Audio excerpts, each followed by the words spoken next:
ඔන්න අපට ඇවිල්ලා තියෙනවා මදර්බෝඩ් දෙකක් Acer එකක ඒ වගේම HP එකක.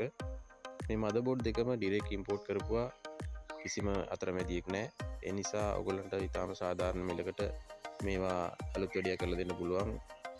මේ වගේ ලැප්ටොප් ඕගොල්ලන්ගේ තියෙනවා නම් අලුත් වැඩියා කරගන්න, බෝඩ් එක රිපෙයාර් කරලා හදාගන්න, එහෙම නැත්නම් බෝඩ් එකක් රීප්ලේස් කරලා හදාගන්න ඊටාම සාධාරණ මිලකට ඕගොල්ලන්ට කරගන්න පුළුවන්.